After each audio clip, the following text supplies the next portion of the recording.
Aloha, I'm Representative Cynthia Thielen, speaking to you from the Capitol, and I'm very honored today to have Dr. Charles Fletcher with me from University of Hawaii, the Geology and Geophysics Department. That's right. And Dr. Fletcher, I'm sure, is known to many of the viewing public for his excellent work on shoreline preservation and on climate change. I mean, you have a real expert talking to you today. Thank you, I Cynthia. get to ask the questions, but he gives the very, very educated answers. I'll do my best. Thanks. Thank you. Well, today we're excited about being able to talk about the recent Intermediate Court of Appeals decision.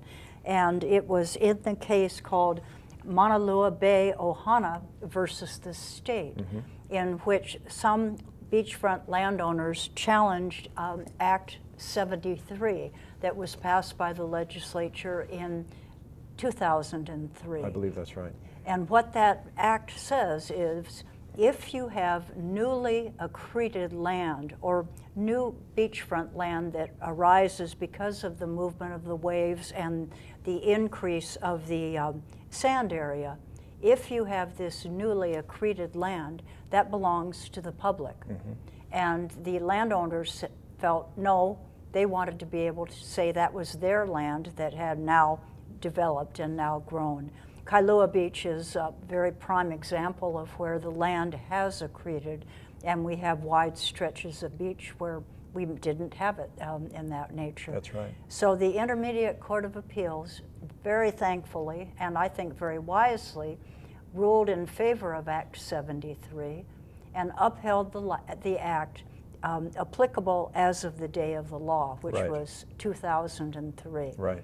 So we're in a good position on that, but maybe you could talk a bit about the need to really take some significant action to preserve our beaches. Yes, that's a very good point you're making. Before the Act 73 was passed, accreted land could be claimed by abutting owners, coastal landowners, if they could prove that it had been stable for at least 20 years. And this led to beaches that were widening with time.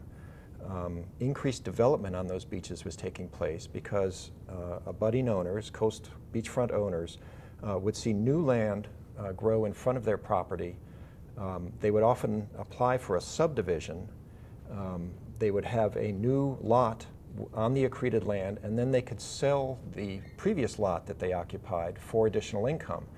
And many homeowners in Hawaii, after spending their lives, raising their family, and living in their locations, were on a fixed income, and they saw this treasure trove opportunity of building on the new land and augmenting their income. It's hard to deny that would be a very tantalizing step to take for your personal economics, your family finances. However, what is really terrible about that is that sea level is rising.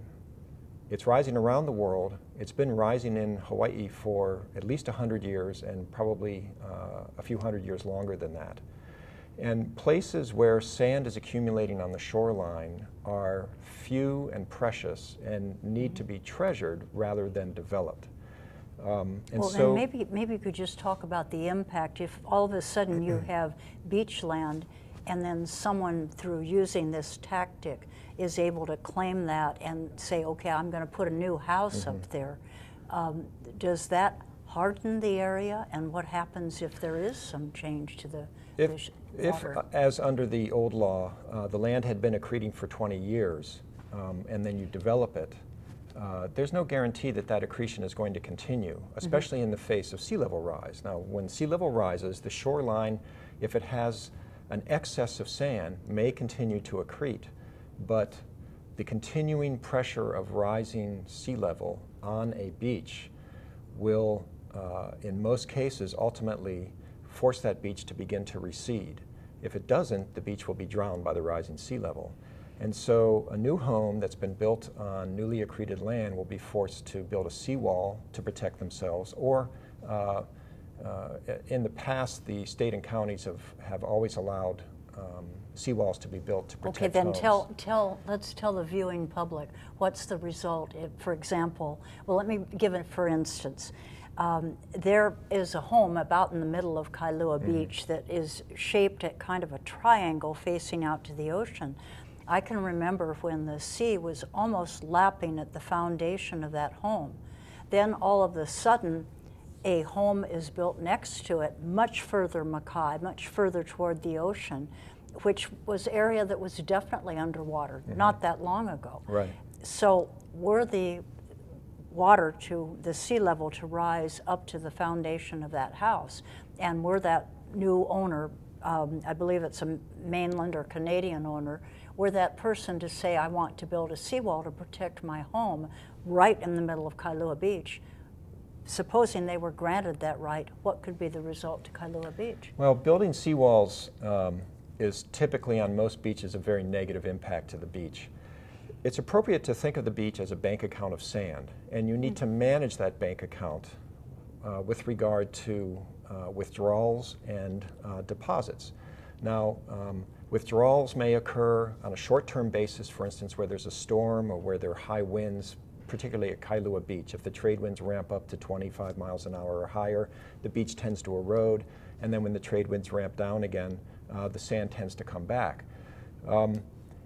That means that the beach needs flexibility to migrate, and if you're building within the zone or the envelope of the beach migration path in response to these withdrawals and deposits of sand, the house can be threatened. We've seen seawalls built to protect homes simply because the erosion threatened the house over a very short-term basis, not long-term chronic erosion, but just short-term erosion. In that case, often the seawall will get buried in sand again, and there are places in Lanikai where we've seen that. But if the accreting land goes into a state of long-term erosion, perpetual chronic erosion, when you build a seawall, the beach is going to disappear in front of that seawall. In addition, you have a process known as flanking, where to the side of the seawall, there is erosion that's going to take place there. That means that the neighbors are going to experience erosion. Their response is typically to build a seawall.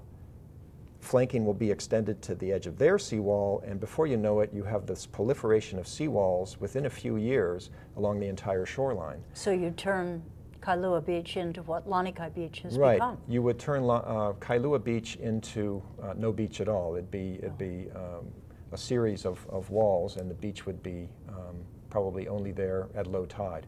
Well, Chip, that's going to be so incredibly important that that property owner not be allowed to get the permit to build a seawall in the event the water comes up that far. That's right.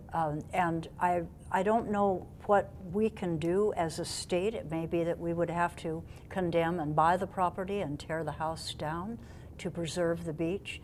But I look at that as really the tipping point for Kailua Beach. Kailua is special in that there's no seawall there now.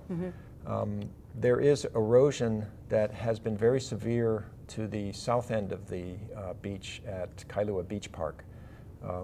There is no talk of putting a seawall to protect the beach park there. It's the county and state that would be making the decision there. And of course, there is no reason to build a seawall. They would absolutely destroy the beach park.